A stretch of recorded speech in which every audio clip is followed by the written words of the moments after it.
Hello everyone, कैसे हो आप सभी और कैसी चल रही है सभी की पढ़ाई। आज 4 बजे की वीडियो नहीं ला पाई मैं, एक्चुअली गले में बहुत दर्द है सर्दी के कारण और बोलने में प्रॉब्लम हो रही थी। तो फिर मैंने सोचा चलो कंप्लीट कर लें क्योंकि टाइम कम है। एक वीडियो स्किप हो गया, कोई बात नहीं, अब चलो नेक्स्ट करते हैं। तो इसलिए मैं ये वीडियो लेकर आई हूँ, ठीक है। तो इसमें हम आईपीसी की कुछ धाराएं, कुछ एक्ट्स और योजनाओं से संबंधित ये क्लास रहेगी, ठीक है। तो पहला क्वेश्चन है हमारा कि आईपीसी की किस धारा के अनुसार 5 या 5 से ज़्यादा लोग मिलकर संसद या विधानसभा का घेराव करके अपराध करते हैं। मतलब किस धारा के अंतर्गत 5 या 5 से ज़्यादा लोग अगर संसद का घेराव करते हैं तो कौन सी धारा के अंतर्गत अपराध माना जाता है। तो इसको माना जाता है धारा 141 के तहत, 141 के तहत ये अपराध की श्रेणी में आता है। नेक्स्ट क्वेश्चन है, हत्या की परिभाषा का उल्लेख आईपीसी की किस धारा में है। हत्या की परिभाषा कौन सी धारा में है, तो धारा आपकी आ जाएगी 300। धारा 300 में हत्या की धारा लगती है, ठीक है। हत्या की परिभाषा लगती है, मतलब हत्या की परिभाषा आएगी, हत्या की धारा नहीं लगेगी इसमें। इसके बाद है ESAN के इरादे से किया गया, ईसान ESAN के इरादे से किया गया हमला, यह उल्लेख आईपीसी की किस धारा में है। ईसान क्या, एक बार मैं चेक कर लूँ, 2 मिनट दीजिएगा। तो ईसन का मतलब होता है इरादतन हत्या, मतलब जानबूझकर पूरा सोचते समझते हुए किसी की हत्या करने का उल्लेख आईपीसी की किस धारा में है।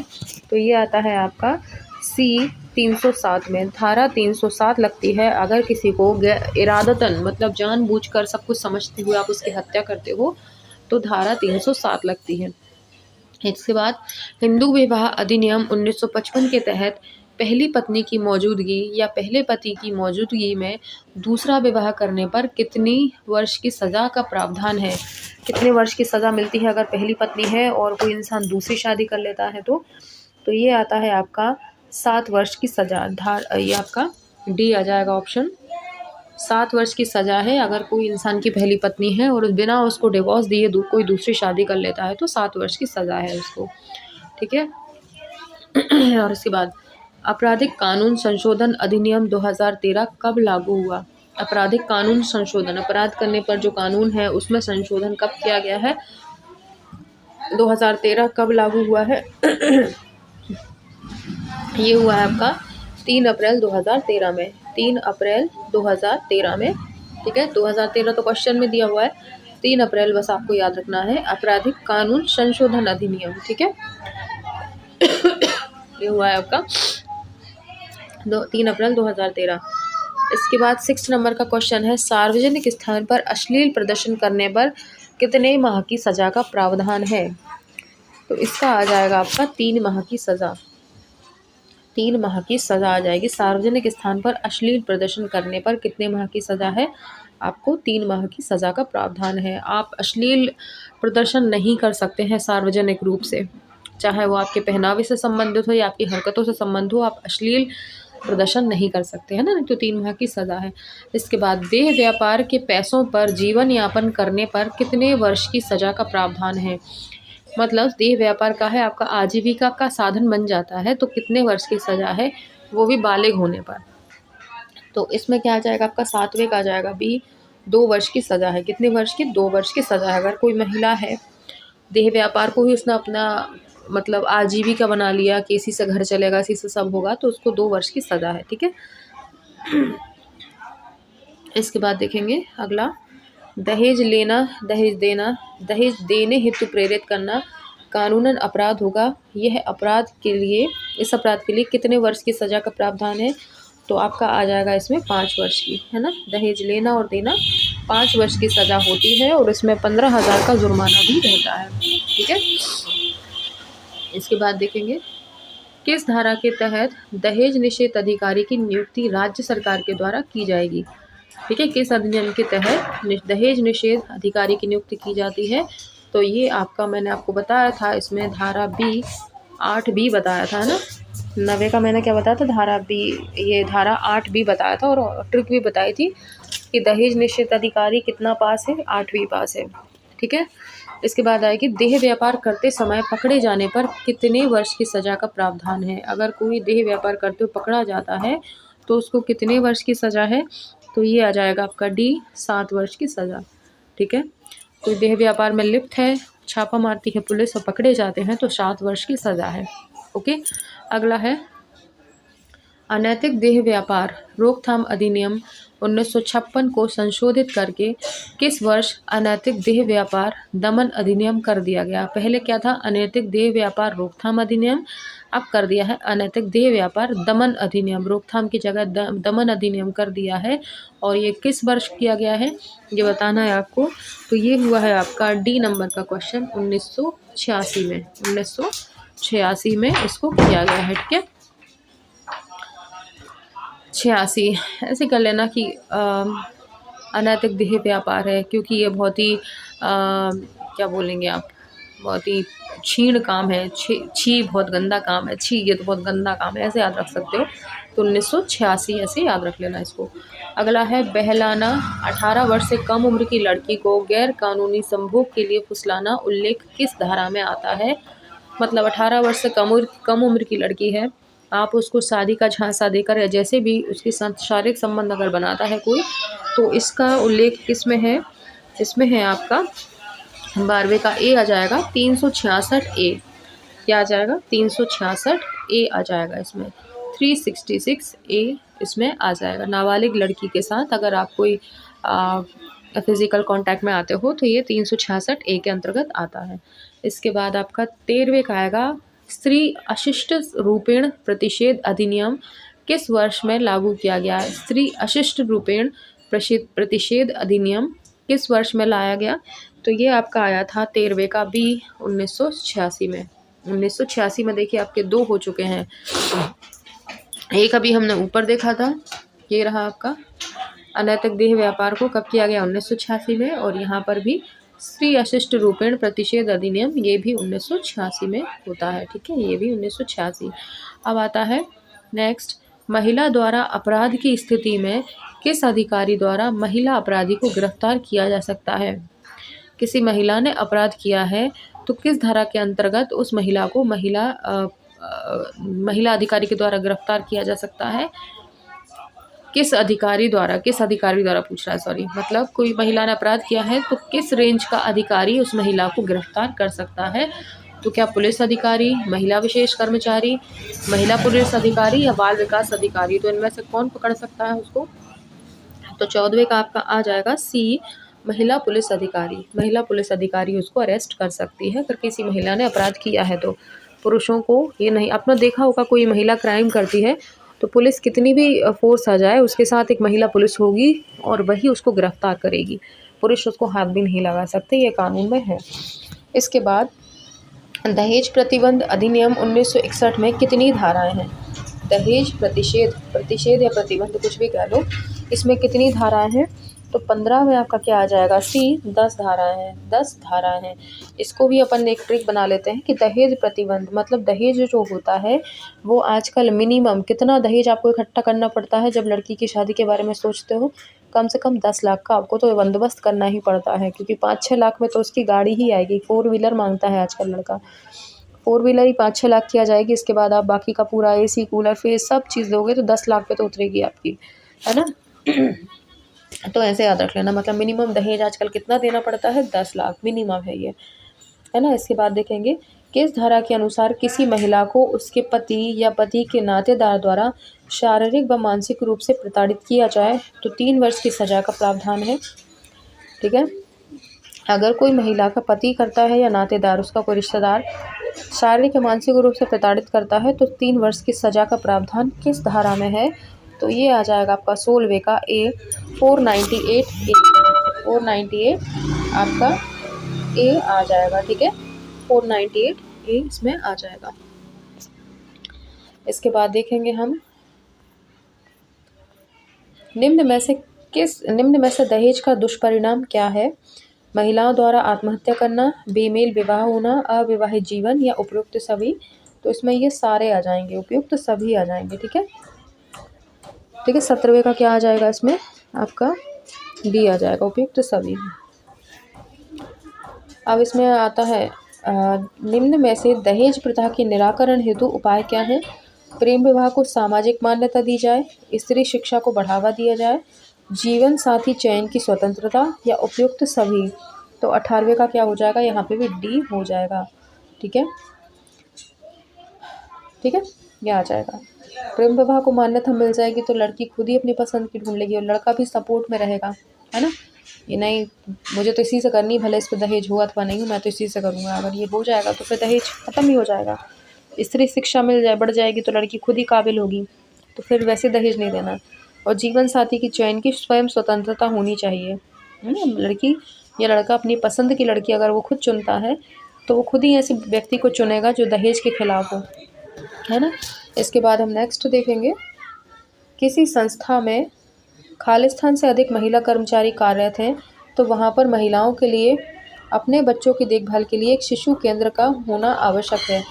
कितने कर्मचारियों पर उसके बच्चे के लिए शिशु केंद्र का होना आवश्यक होता है किसी संस्था में, तो ये आपका हो जाएगा 19 का सी, 50 या 50 से अधिक।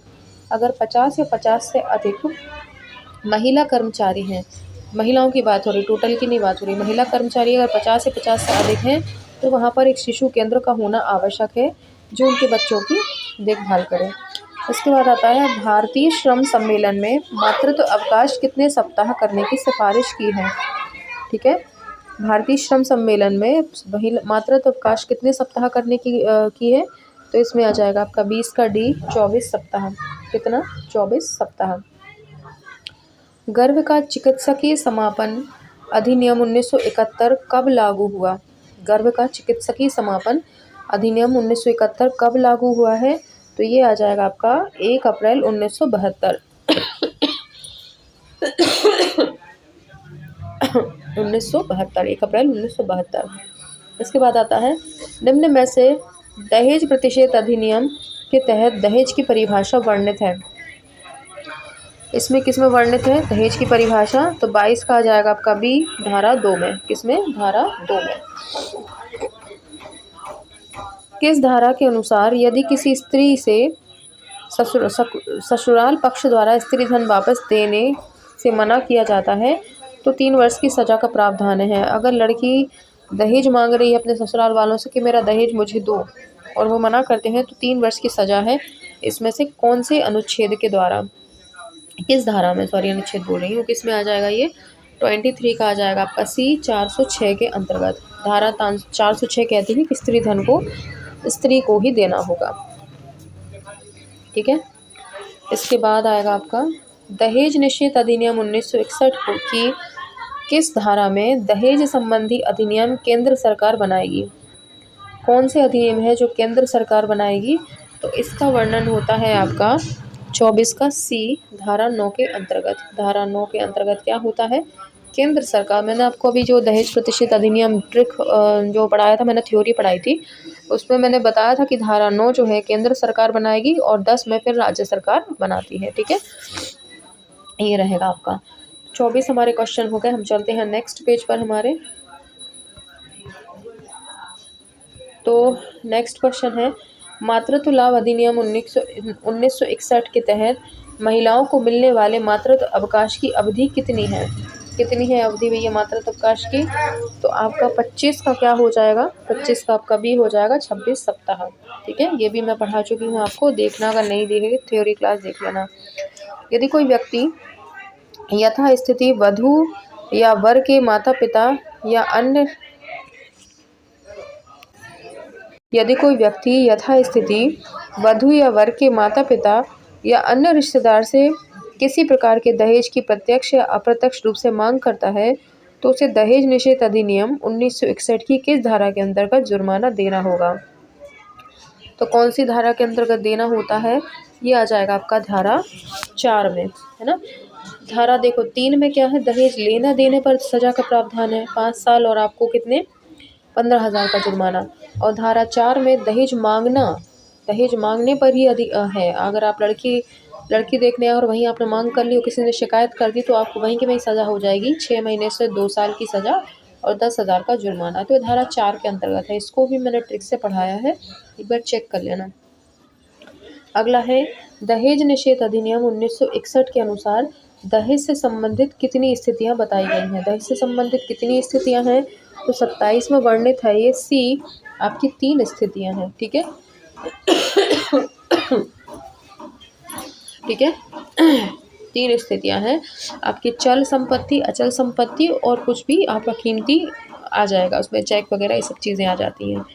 इसके बाद गर्भ का चिकित्सकीय समापन अधिनियम 1971 के तहत एक महिला किस आधार पर गर्भपात करा सकती है।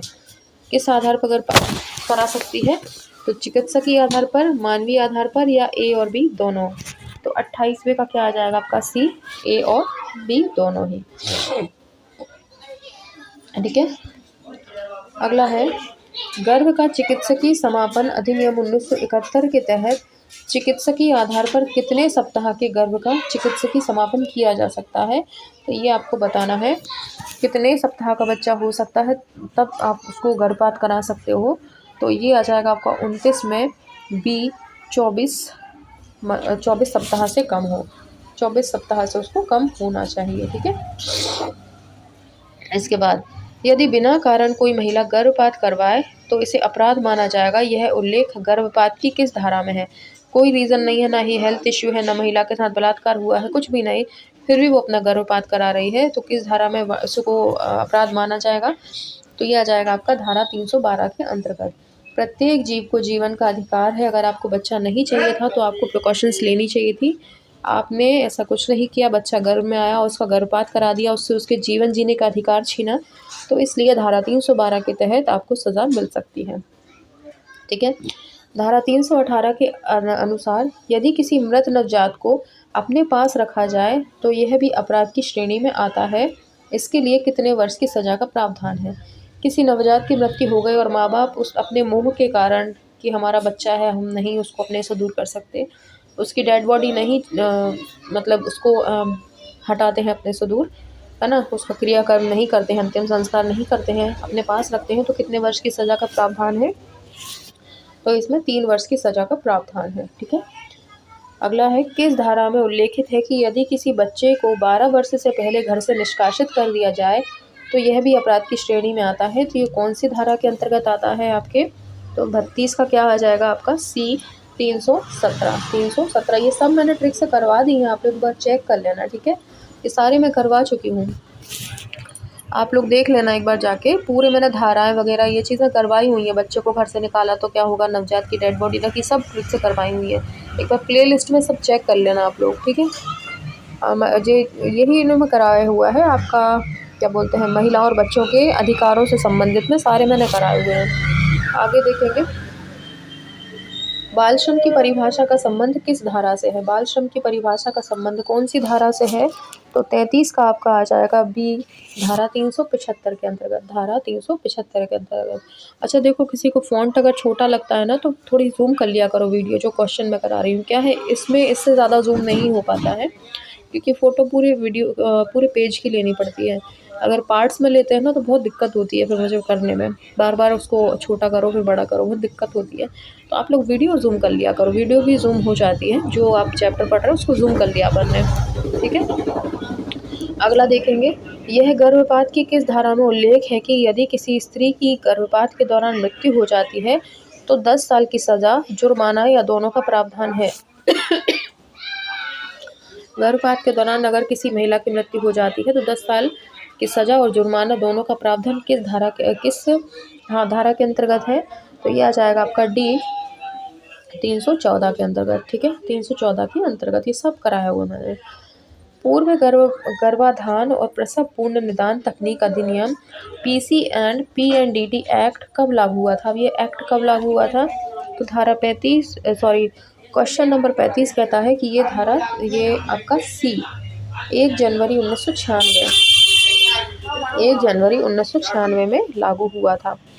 ठीक है, अगला है पूर्व गर्भाधान और प्रसव पूर्ण निदान तकनीक अधिनियम संशोधन के बाद कब लागू हुआ था, तो ये हुआ था आपके 14 फरवरी 2003 को। ठीक है, 14 फरवरी 2003 को ये लागू हुआ था। इसके बाद किन विशेष परिस्थितियों में लिंग परीक्षण किया जा सकता है। ठीक है, लिंग परीक्षण किन विशेष परिस्थितियों में किया जा सकता है। तो 37 का आपका आ जाएगा डी, उपरोक्त सभी। और उपरोक्त सभी क्या क्या है इसमें, आपके गुणसूत्र संबंधी विकृति है, अनुवांशिक रोग है या लैंगिक अनुवांशिक रोग है। इन सब में अगर माता पिता को कोई अनुवांशिक बीमारी है, ऐसी बीमारी है जो अनुवांशिक है, तो बिल्कुल वो चेक करा सकते हैं, उनको राइट्स हैं इस चीज़ के। अगली बार, पहली बार लिंग परीक्षण जांच से दोषी पाए जाने पर कितने वर्ष का कारावास व जुर्माने का प्रावधान है।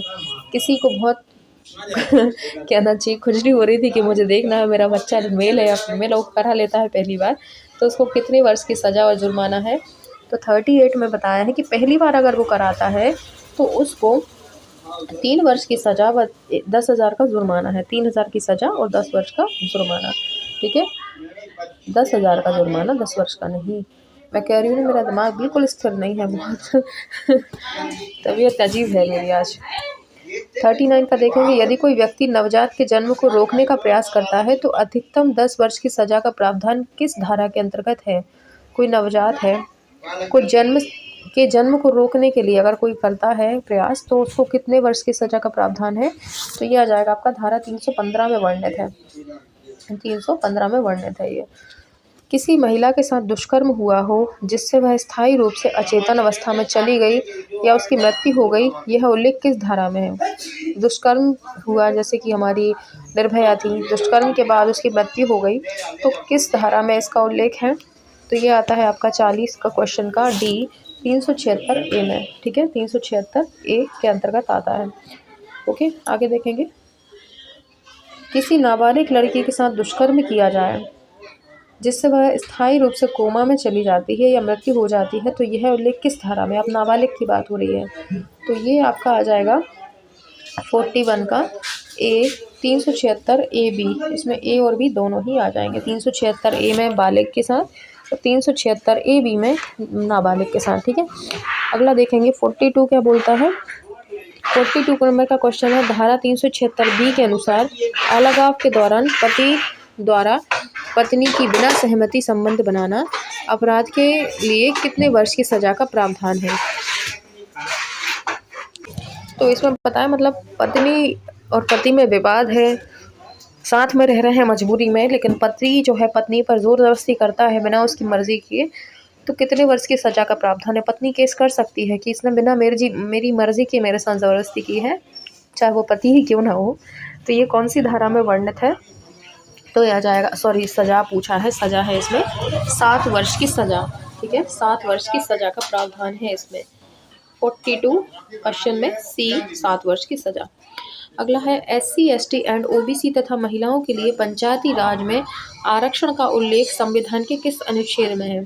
पंचायतों में SC, ST, OBC को जो आरक्षण मिला है उसका संविधान के किस अनुच्छेद में वर्णन है। तो ये आ जाएगा आपका 43 का डी, 243 घ में। 243 घ में इसका है ऑप्शन।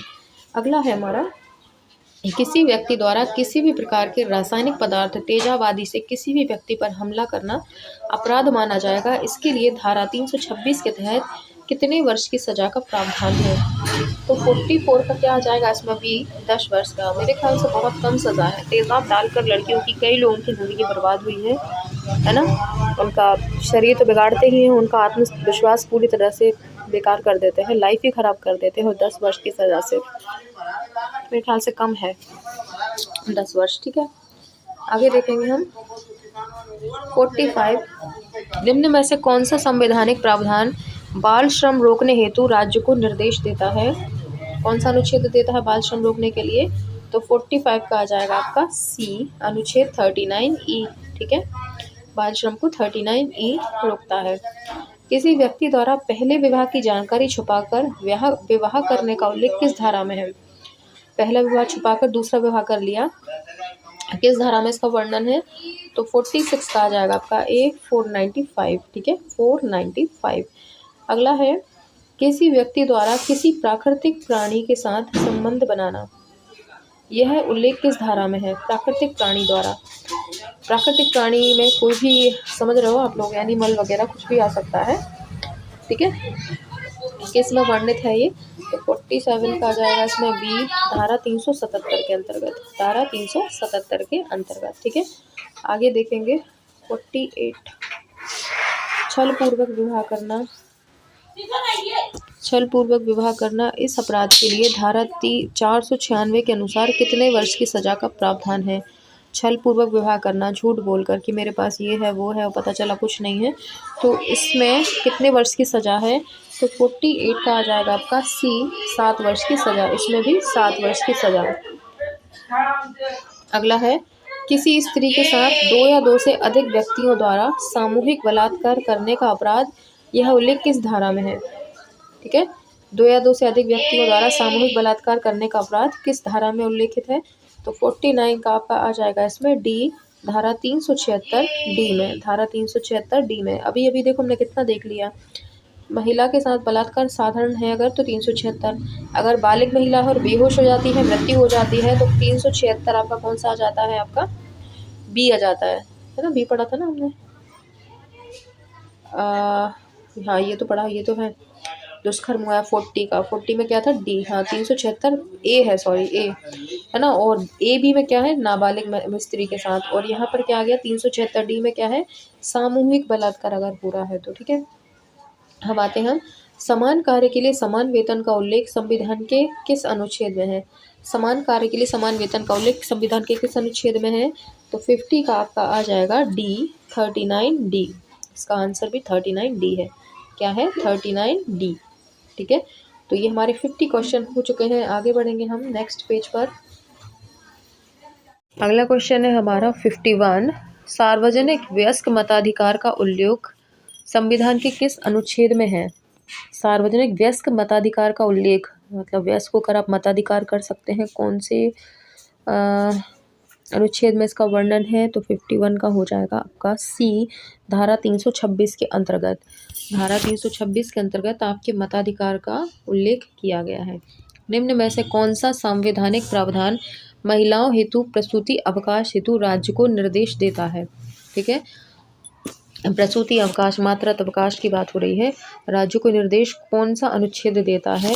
तो 52 का यहाँ पर आ जाएगा डी, अनुच्छेद 42, अनुच्छेद 42 हमने इसको पढ़ा भी है, मैंने अभी 2-3 दिन पहले इसको कराया, मातृत्व अवकाश वाला। अनुच्छेद 42 में इसका वर्णन है। विकल्प ऑनलाइन पोर्टल किस राज्य द्वारा संचालित है? विकल्प ऑनलाइन पोर्टल यानी 53 का आंसर है बी, उत्तर प्रदेश। ठीक है, विकल्प ऑनलाइन पोर्टल ये आपका उत्तर प्रदेश द्वारा संचालित है। अगला देखेंगे, जैसे हमारे यहाँ MP ऑनलाइन है ऐसे यहाँ पर ये रहेगा। ठीक है, विकल्प ऑनलाइन पोर्टल। इसके बाद नारी ऑनलाइन पोर्टल जो महिला एवं बाल विकास मंत्रालय द्वारा सहायता शिकायता से संबंधित 350 से अधिक जानकारी उपलब्ध करता है। यह महिलाओं से संबंधित जानकारी उपलब्ध कराता है। इसका शुभारंभ कब हुआ है? इसका शुभारंभ आपको बताना है, नारी ऑनलाइन पोर्टल। ठीक है, इसका शुभारंभ कब हुआ है? तो 54 का क्या आ जाएगा यहाँ पर? सी, आपका 2018। ठीक है, 2018। ठीक है, नारी ऑनलाइन पोर्टल जो क्या देता है? शिकायत जो होती है महिलाओं संबंधित 350 से अधिक जानकारी उपलब्ध कराता है। ओके, अगला है निःशक्तजन निदेशालय की स्थापना कब हुई थी? निःशक्तजन निदेशालय की स्थापना कब हुई थी? तो 55 का इसमें आ जाएगा बी, आपका 19 अक्टूबर 2011, 19 अक्टूबर 2011। ठीक है, विशेष योग्य जन निदेशालय की स्थापना कब की गई थी? विशेष योग्य जन निदेशालय की स्थापना कब की गई थी? तो 56 का आ जाएगा इसमें 2012 सी। ठीक है, सी 2012, विशेष योग्यजन निदेशालय की स्थापना 2012 में हुई थी। अगला देखेंगे 57, बाल विवाह निषेध अधिनियम 2006 कब लागू हुआ था? बाल विवाह निषेध अधिनियम कब लागू हुआ था? 57 नंबर का क्वेश्चन है जिसका आंसर है बी, आपका 1 नवंबर 2007, 1 नवंबर 2007। अगला क्वेश्चन है, निम्न में से कौन सा महिला सुरक्षा ऐप नहीं है? ये 4 ऑप्शन है, इनमें से कौन सा है जो महिलाओं से संबंधित सुरक्षा ऐप नहीं है? इसमें ऑप्शन देख लीजिए, चिल्ला, बी सेफ, स्मार्ट 24/7 या अग्नि। तो इसमें मुझे तो भैया कौन सा लग रहा है, इसमें आ जाएगा आपका अग्नि। अग्नि दिया हुआ है इसमें डी, मुझे चिल्ला लग रहा था लेकिन इसका आंसर क्या है, अग्नि। तो अग्नि है भाई। ये क्या है, महिलाओं की सुरक्षा से संबंधित ऐप नहीं है, तो आपका डी का आ जाएगा अग्नि। नेक्स्ट देखेंगे, निम्न में से महिलाओं से संबंधित हेल्पलाइन नंबर नहीं है। इनमें से कौन सा हेल्पलाइन नंबर है जो महिलाओं से संबंधित नहीं है। 59 का ऑप्शन आ जाएगा आपका एक ए। 111 नंबर जो है ये महिलाओं से संबंधित नहीं है हेल्पलाइन नंबर। बाकी 112, 181 या 1091 ये महिलाओं से संबंधित रहेंगे। ठीक है, इतनी जगह पे इन 3 में आप शिकायत कर सकते हो महिलाओं से संबंधित, लेकिन 111 में नहीं कर सकते। अगला है, राष्ट्रीय महिला आयोग में कितने सदस्य होते हैं। राष्ट्रीय महिला आयोग भी अपन पढ़ चुके हैं और इसका ऑप्शन है 6। ठीक है, 5 सदस्य और एक आपका अध्यक्ष, ये कहलाएगा आपका राष्ट्रीय महिला आयोग में सदस्य। ओके, नेक्स्ट देखेंगे, राष्ट्रीय महिला आयोग की प्रथम अध्यक्ष कौन थी। तो सबको पता है ये कौन थी। 61 का आपका आंसर आ जाएगा जयंती पटनायक, यानी ऑप्शन नंबर बी, ये थी राष्ट्रीय महिला आयोग की प्रथम अध्यक्ष। ठीक है, अगला देखेंगे, और अभी कौन सी आई है, विजया नाम की कोई महिला आई है, ये है हमारी राष्ट्रीय महिला आयोग की अभी की आपकी अध्यक्ष। पहले कौन थी, अभी मतलब इसके पहले रेखा शर्मा हुआ करती थी, अब वो उनको हटा दिया, हट गई हैं वो यानी, और अब कौन आ गई, विजया करके कोई आ गई है। ठीक है, अगला है 62 का, अंतर्राष्ट्रीय महिला दिवस कब मनाया जाता है। तो ये आपका 8 मार्च को मनाया जाता है। 62 का क्या आ जाएगा, सी, आपका 8 मार्च को अंतर्राष्ट्रीय महिला दिवस। अगला है, बाल विवाह को रोकने हेतु अधिनियम बनाने वाली राजस्थान की पहली रियासत कौन सी थी जिसने बाल विवाह को रोकने के लिए अधिनियम बनाया था। तो 63 का यहाँ पर आ जाएगा ए, अलवर। क्या आ जाएगा 63 का, ए, अलवर। अगला है हमारा, बाल विवाह प्रतिषेध अधिनियम 2006 में कुल कितनी धाराएं हैं। बाल विवाह प्रतिषेध अधिनियम में पूछा है कितनी धाराएं हैं। तो 64 में आपका आ जाएगा ए, 21 धाराएं हैं। कितनी हैं, 21 धाराएं। ठीक है, अब आता है, शारदा एक्ट कब समाप्त किया गया। शारदा एक्ट को कब समाप्त किया गया, मोस्टली क्वेश्चन आता है शारदा एक्ट कब पारित हुआ था, यहाँ पूछा है कब समाप्त हुआ है। तो अपन को शुरुआत अंत दोनों ही पता हो, इसलिए क्वेश्चन लाया गया है। इसका ऑप्शन है 2006। शारदा एक्ट को 2006 में समाप्त कर दिया गया था। बाल विवाह एक कानूनन अपराध है। बाल विवाह एक कानूनन अपराध है तथा इस अपराध के लिए कितने वर्ष की सजा का प्रावधान है। तो 66, हाँ वही आएगा। मेरे साथ मेरा बच्चा भी पढ़ रहा है तो वो डाउट पूछ रहा है अपने। ठीक है, तो 166 का आंसर क्या आ जाएगा यहाँ पर, आपका बी आ जाएगा, 2 वर्ष का कठोर कारावास या 1 लाख का जुर्माना, दोनों ही। ठीक है, तो ये आपका आंसर आ जाएगा बी। अगला है, बाल विवाह निषेध अधिनियम 2006 के अनुसार डैश वर्ष से कम लड़की और डैश वर्ष से अधिक लड़के को नाबालिग माना जाता है। कम लड़के को माना जाता है। तो 67 का क्या आ जाएगा यहाँ पे बी, 18 साल की लड़की और 21 साल का इससे कम का लड़का। अब आता है आपका, बाल श्रम के कारण क्या है। बाल श्रम के कारण पूछा है, निरक्षरता है, आदिम जीवन निर्वाह, नशाखोरी या सभी। तो बाल श्रम के क्या कारण होंगे, 68 का आ जाएगा आपका डी, उपयुक्त सभी। ठीक है, उपयुक्त सभी इसमें आ जाएगा। नेक्स्ट है, संविधान के किस अनुच्छेद में, हाँ ठीक है, संविधान के किस अनुच्छेद के तहत 6 से 14 वर्ष तक की आयु के बाल बालिकाओं को अनिवार्य एवं निःशुल्क शिक्षा का उल्लेख है। तो किसके अंतर्गत है, ये सभी को पता है। 69 में क्या आ जाएगा आपका बी, 21 का यानी 21A। ठीक है, ये आ जाएगा आपका। शिक्षा का अधिकार एक्ट 2009 देश में कब लागू हुआ। तो कब से ये लागू है, तो 70 का आपका आ जाएगा ए, 1 अप्रैल 2010 से। एक्ट ज़रूर 2009 का है लेकिन ये से कब से लागू हुआ है, 1 अप्रैल 2010 से। अगला है, बाल विवाह निषेध अधिनियम 2006 की किस धारा में बाल विवाह के लिए केंद्र सरकार द्वारा कानून निर्माण का उल्लेख मिलता है। ये आ जाएगा आपका धारा 20 के अंतर्गत। ठीक है, धारा 20 के अंतर्गत। राष्ट्रमंडल कन्वेंशन के अनुसार कितने वर्ष से कम उम्र के श्रमिक बाल श्रम की श्रेणी में आते हैं? तो कितने वर्ष से कम में आ जाएंगे? ये 72 का आपका हो जाएगा डी। 18 वर्ष से 18 साल तक के व्यक्ति को बाल माना जाता है, बच्चा माना जाता है। इसके बाद बाल श्रम के दुष्परिणाम क्या है? बाल श्रम के दुष्परिणाम क्या क्या हो सकते हैं? तो क्या आ जाएगा? पता नहीं क्या आएगा। हाँ, तो क्या आ जाएगा भाई? जेंडर संवेदनशीलता, राष्ट्र की कुल वार्षिक आय में कमी, वयस्कों के रोजगार के अवसर खत्म हो जाएंगे, या उपयुक्त सभी। तो 73 का इसमें क्या आ जाएगा? डी, उपयुक्त सभी आ जाएगा। नेक्स्ट है, देश में सर्वाधिक बाल श्रमिक किस क्षेत्र के व्यवसाय में है? तो किस क्षेत्र के व्यवसाय में है? 74 का आपका ए आ जाएगा। 74 का आपका क्या आ जाएगा इसमें? 74 का ए आ जाएगा, प्राथमिक क्षेत्र में। नेक्स्ट क्वेश्चन है 75, बचपन बचाओ आंदोलन किसने चलाया था? तो बचपन बचाओ जो आंदोलन है ये कैलाश सत्यार्थी ने, कहाँ गए कैलाश सत्यार्थी? ये रहे, इन्होंने चलाया था। ठीक है, 76 का आपका कौन सा आ जाएगा? 75 का सी आ जाएगा। ठीक है, कैलाश सत्यार्थी। अगला है, भारत में स्वतंत्रता के बाद सर्वप्रथम बाल श्रम से संबंधित कानून कब बने? स्वतंत्रता के बाद की बात हो रही है, तो 76 का आपका आ जाएगा सी, 1986 में। ठीक है, 1986 में। अगला है, भीख मांगने के लिए बच्चे का अंग भंग करना या उसे अपंग बनाना, इस प्रकार के अपराध के लिए कम से कम कितनी सजा का प्रावधान है? तो इसके लिए आपका आ जाएगा 77 77 का सी, 7 वर्ष की सजा। 7 वर्ष की एक और किस्म थी, अगर किसी महिला के ऊपर या पुरुष के ऊपर तेजाब फेंका जाता है तब भी 7 साल की है, और इसमें भी 7 है। अगला देखेंगे, बच्चे की जिम्मेदारी संभालने वाले या नियंत्रण रखने वाले व्यक्ति द्वारा बच्चे से भीख मंगवाने में सहायता करना, इस प्रकार के अपराध के लिए क्या सजा है?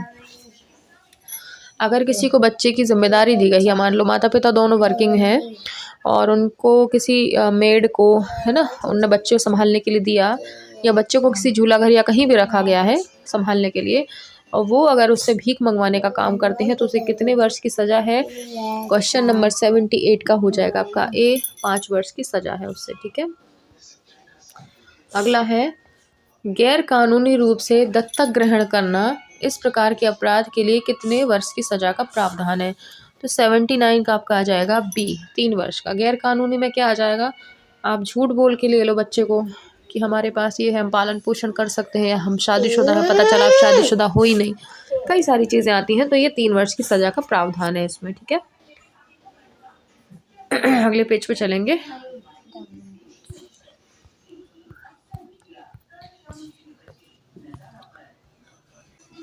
चलो अगला है क्वेश्चन नंबर 80, जो कहता है किशोर न्याय अधिनियम 2015 कितने प्रकार के बालकों के लिए प्रभावी है?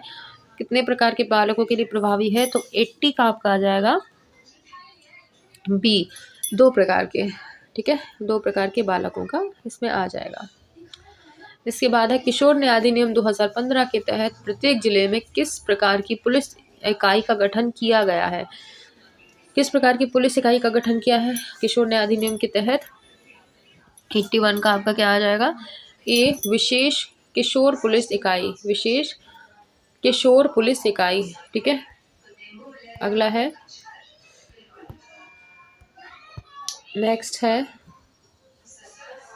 किशोर न्याय बोर्ड का उल्लेख किशोर न्याय अधिनियम की किस धारा के अंतर्गत किया गया है? ठीक है, किशोर न्याय बोर्ड का गठन जो है वो किशोर न्याय अधिनियम की किस धारा में किया गया है? तो ये है आपका बी, धारा 4 में। ये किशोर न्याय वाला भी मैंने कराया है, आप लोग एक बार देख लेना। ठीक है, बालक की पहचान उजागर नहीं की जाएगी, यह उल्लेख किशोर न्याय अधिनियम की किस धारा में है? ये भी आपको बताना है। किशोर की नहीं, अगर उसके साथ कोई संगीन अपराध हुआ है तो उसकी पहचान छुपाई जा सकती है, किस में वर्णित है ये? 83 का क्या आ जाएगा आपका? सी, धारा 74। नेक्स्ट है, खोया पाया ऑनलाइन पोर्टल की शुरुआत कब की गई थी? तो खोया पाया जो पोर्टल है इसकी शुरुआत हुई थी आपकी 84 का बी आ जाएगा, 2 जून 2015 को किया गया था। 2 जून 2015। विद्या लक्ष्मी ऑनलाइन पोर्टल की शुरुआत कब की गई थी? विद्या लक्ष्मी ऑनलाइन पोर्टल की शुरुआत कब हुई है? आपके 2009 में। ठीक है, 2009 में। ठीक है। राष्ट्रीय बालिका दिवस कब मनाया जाता है? तो राष्ट्रीय बालिका दिवस जो है, तो मेरे ख्याल से सभी को पता होगा, इसका आ जाएगा आपका 24 जनवरी। 24 जनवरी को बालिका दिवस मनाया जाता है, राष्ट्रीय बालिका दिवस। भारतीय दंड संहिता में कितनी धाराएं हैं? भारतीय दंड संहिता में हमारे कुल कितनी धाराएं वर्णित हैं? इसमें क्या आ जाएगा? इसका क्या आ जाएगा? 87 का आ जाएगा। बी 511। कुल 511 धाराएं हैं जिनमें पूरी कानून व्यवस्था समाहित है। ठीक है, हर अपराध के लिए आपका दंड का प्रावधान इन 511 के अंदर ही है। राज्य में पहली बार बालिका नीति का विमोचन किनके मुख्यमंत्री के काल में हुआ था? बालिका नीति का विमोचन किनके मुख्यमंत्री काल में हुआ था? तो 88 का आपका आ जाएगा डी। डी कहाँ है? अशोक गहलोत जी के समय में। ठीक है, बालिका इसका किया गया था, विमोचन किया गया था। ठीक है। आओ आंगनवाड़ी चलें की शुरुआत कब की गई थी? तो आओ चलें आंगनवाड़ी की शुरुआत, आओ आंगनवाड़ी चलें की शुरुआत आपकी 3 जुलाई 2017 में की गई थी। 3 जुलाई 2017 में की गई थी। अगला क्वेश्चन है आपका कि दंड प्रक्रिया संहिता में कितने अध्याय हैं? तो दंड प्रक्रिया संहिता में आपके 37 अध्याय हैं। ठीक है।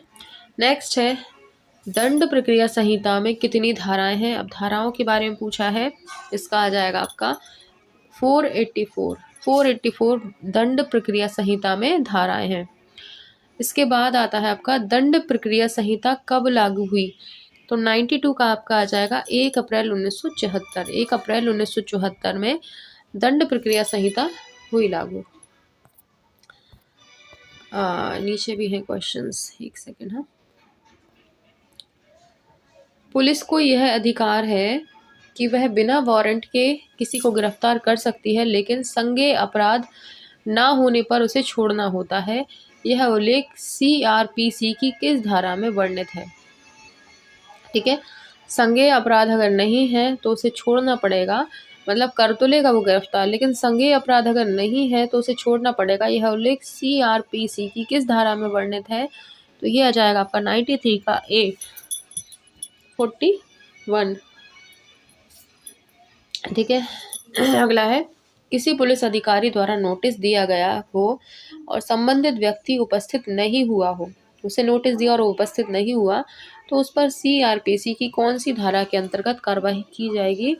तो 94 का आपका आ जाएगा B 41A।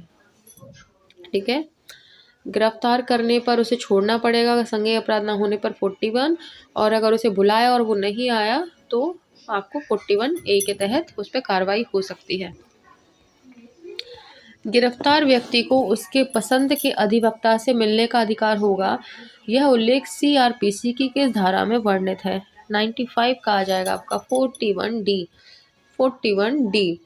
ठीक है, एडवोकेट से अपने पसंद के, उसे जिससे अपना केस लड़वाना है उससे मिलने का अधिकार रखता है। ठीक है, तो 41D आ जाएगा। CRPC का पूरा नाम क्या है आपका? CRPC का पूरा नाम, इतनी हमने बातें सुन ली, अब उसका पूरा नाम देखेंगे। इसका है आपका क्रिमिनल प्रोसीजर कोड। क्या है? क्रिमिनल प्रोसीजर कोड, इसका फुल फॉर्म रहेगा। ठीक है, 96 का क्रिमिनल प्रोसीजर कोड। ठीक है, CR का मतलब क्रिमिनल, P का मतलब प्रोसीजर और C का मतलब कोड, ये फुल फॉर्म इसका हो जाएगा। अगला है आपका पॉक्सो का पूरा नाम क्या है? पॉक्सो एक्ट भी पढ़ चुके हैं अपन, देख लेना उसको भी। तो 97 का option number A protection of children from sexual offence. ठीक है, ये इसका फुल फॉर्म है, तो देख लेना इसको। अगला है पॉक्सो एक्ट कब लागू हुआ था? पॉक्सो एक्ट पूछ रहा है कि ये कब लागू हुआ था, तो 98 का आंसर हो जाएगा आपका C 14 नवंबर आपका 2012। देखो इसको ऐसे याद रख लेना, 14 नवंबर। 14 नवंबर को बाल दिवस आता है ना, मनाते हम लोग बाल दिवस, चिल्ड्रंस डे मनाते हैं और चिल्ड्रन से संबंधित ही है। और कितने साल के चिल्ड्रन से कम को माना है? तो 12 साल से कम उम्र के बच्चों के साथ अगर कोई ऐसी घटना होती है, बलात्कार वगैरह, तो पॉक्सो एक्ट लगता है। तो 12 उम्र की से कम के बच्चों के लिए है तो 2012 इसमें वो हो जाएगा, और 14 नवंबर यानी बच्चों से संबंधित, तो ऐसे याद रख लेना। नेक्स्ट है लैंगिक प्रवेशन हमला अपराध के लिए अधिकतम कितनी प्रकार की सजा का प्रावधान है? सॉरी, कितने प्रकार की नहीं आएगा इसमें, कितने वर्ष की आएगा। तो 99 का आपका आ जाएगा सी, आजीवन कारावास। ठीक है, आजीवन कारावास। इसके बाद देखेंगे बाल दिवस कब मनाया जाता है, तो ये आपका 14 नवंबर को मनाया जाता है। तो ये आपके 100 क्वेश्चन हो गए हैं आज। बड़ी मुश्किल से हुए हैं, गला साथ नहीं दे रहा था लेकिन खींच खींच के मैंने करवा दिया। ठीक है, तो आपका ये आज का हो गया है वीडियो कंप्लीट। अगला हम लेकर आएंगे आपका कंप्यूटर से रिलेटेड। ठीक है, और कंप्यूटर की क्लास भी, आपका थ्योरी क्लास भी जल्दी स्टार्ट होगी। हो सकता है कल से ही हो जाए अगर तबीयत ठीक रही तो। ठीक है, बने रहिएगा, सपोर्ट कीजिएगा। अगली वीडियो में फिर मिलेंगे, तब तक के लिए बाय।